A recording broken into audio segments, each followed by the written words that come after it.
Assalamualaikum warahmatullahi taala wabarakatuh. Salam sejahtera untuk kita semua. Salam jumpa lagi dengan saya. Kali ini video kali ini saya akan menyampaikan tata cara penghitungan perolehan kursi untuk partai politik pada pemilu anggota DPRD Kabupaten Kota dengan metode Sainte Lago. Nah, kali ini saya akan menyampaikan ketentuan yang digunakan pada pemilu tahun 2024. Berdasarkan ketentuan, seluruh partai politik diikutkan dalam penentuan perolehan kursi anggota DPRD Kabupaten Kota, kecuali partai politik yang bersangkutan tidak memiliki calon anggota DPRD Kabupaten Kota dalam daftar calon tetap partai politik di suatu dapil. Jadi kalau ada dapil partai politik tersebut tidak memiliki daftar calon tetap, maka partai politik yang bersangkutan tidak diikutkan dalam penentuan perolehan kursi. Baik sahabat semua, kita masuk ke simulasi bagaimana cara menghitung perolehan kursi bagi partai politik dengan metode Sainte Lago. Berikut simulasinya, let's go. Nah, tentu yang pertama adalah KPU Kabupaten Kota tentunya terlebih dahulu menetapkan jumlah suara sah setiap partai politik di setiap daerah pemilihan sebagai suara sah setiap partai politik. Kemudian selanjutnya pada simulasi ini kita akan simulasikan bagaimana cara menghitungnya, yaitu membagi suara sah setiap partai politik dengan bilangan pembagi 1, 3, 5, 7 dan seterusnya. Jika nanti dalam hasil bagi menghasilkan angka pecahan tersebut tetap diperhitungkan sebagai 2 angka desimal, yaitu kalau kita melihat, jadi yang pertama, jadi caranya yaitu kita membagi habis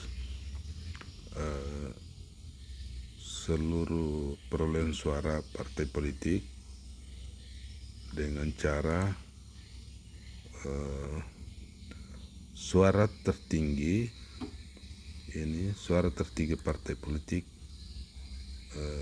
mendekati suara terendah partai politik, karena nanti akan diperingkat, sehingga kita harus menghitung membagi habis secara keseluruhan, bagi 1, bagi 3, 5 dan seterusnya. Nah, seperti itu. Nah, kalau kita melihat tabel ini kita bagi 1, ketentuan bagi 1 itu yaitu perolehan suara dibagi 1. Kemudian akan menghasilkan angka seperti ini. Selanjutnya, jangan dulu memberi peringkat atau jangan dulu langsung mengurut hasil bagi tersebut. Kita lanjut ke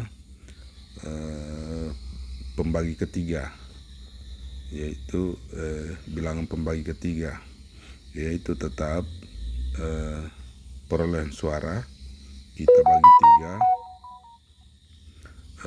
Selanjutnya kita bagi 5 dan seterusnya sampai perolehan suara partai tertinggi mendekati perolehan suara partai terendah.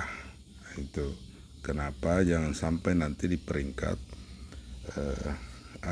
masih ada yang tertinggi. Nah itu. Nah kita bisa lihat ini sahabat semua, bagi 1 hasilnya seperti ini. Kemudian bagi 3 hasilnya juga seperti ini.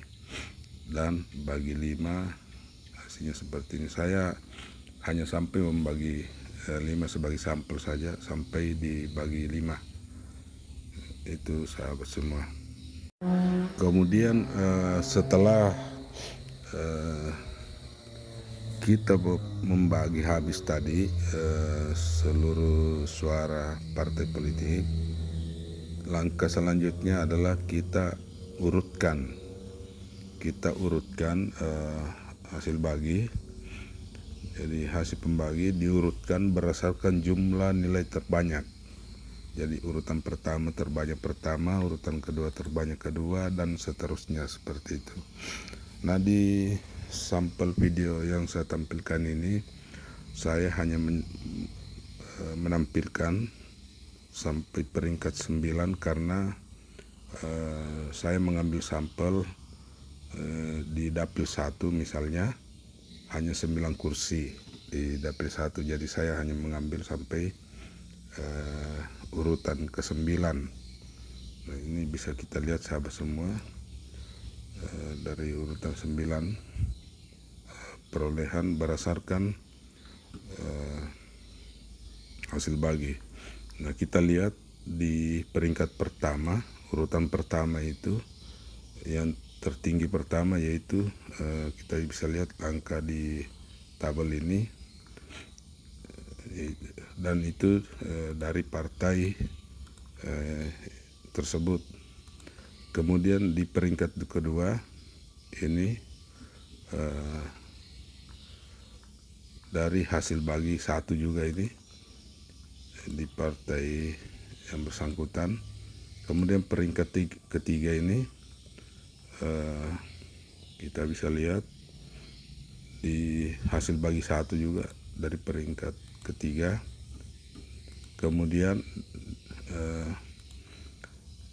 peringkat keempat, urutan keempat, yaitu dari hasil bagi 1 juga di partai yang bersangkutan. Kemudian peringkat kelima ini masih dari hasil bagi 1, kemudian dari partai yang bersangkutan. Kemudian peringkat keenam ini dari hasil bagi 1 juga, karena di hasil bagi 3 tidak ada yang lebih tinggi sisa. Hasil baginya tidak ada lebih tinggi dari peringkat ke-6 ini di bagian pembagi 1 dari partai yang bersangkutan. Kemudian peringkat ke-7 atau urutan yang ke-7, yaitu masih hasil bagi 1 ini, karena di bagi hasil di bilangan pembagi ketiga ini tidak ada yang tertinggi selain di bagi 1 tadi, di bagi 1 yang berada di partai tersebut. Kemudian di urutan ke-8, yaitu ini hasil bagi 3. Jadi hasil bagi bilangan pembagi ketiga ini berada di peringkat atau urutan ke-8 tertinggi ke-8, karena di hasil bagi 1 tidak ada yang lebih tertinggi dari hasil bagi 3 ini setelah kita urutkan. Nah, dari partai yang tersebut. Kemudian di peringkat di urutan ke-9 atau peringkat ke-9 ini dari hasil bagi 3 juga, ini dari partai yang bersangkutan, karena dari hasil bagi 1 tadi tidak ada juga yang lebih tertinggi dari hasil bagi 3 tersebut. Nah itu sahabat semua, setelah kita bagi kemudian kita urutkan berdasarkan jumlah nilai terbanyak, pertama, kedua, ketiga, dan seterusnya. Selanjutnya sahabat semua, setelah kita urutkan hasil bagi tadi, langkah selanjutnya itu kita tentukan perolehan kursi masing-masing partai politik. Nah, berdasarkan simulasi tersebut kita akan tentukan setiap partai politik berapa perolehan kursinya berdasarkan urutan hasil bagi dengan jumlah 9 kursi. Nah, di tabel ini kita bisa lihat yaitu di partai A itu memperoleh 1 kursi, kemudian partai B 1 kursi, partai C 2 kursi, partai D 2 kursi, partai E 1 kursi, partai H 1 kursi, partai L 1 kursi, sehingga totalnya 9 kursi. Nah, kenapa misalnya ada yang 2 kursi? Karena dari hasil pembagian tadi bagi 1, bagi 3, dan seterusnya, ini dengan jumlah kursi 9, partai ini yang memperoleh misalnya 2 kursi, dia masuk dalam 9 urutan tertinggi. Jadi dari 9 urutan ini dengan jumlah 9 kursi, dia masuk di kategori 9 itu, peringkat 9 itu, atau urutan ke bagian itu, sehingga dia memperoleh misalnya ada yang 2 kursi. Nah itu sahabat semua, semoga video ini bermanfaat. Terima kasih. Saya Iri. Wassalamualaikum warahmatullahi wabarakatuh. Salam sejahtera untuk kita semua, sahabat semua. Nantikan video-video selanjutnya. Terima kasih.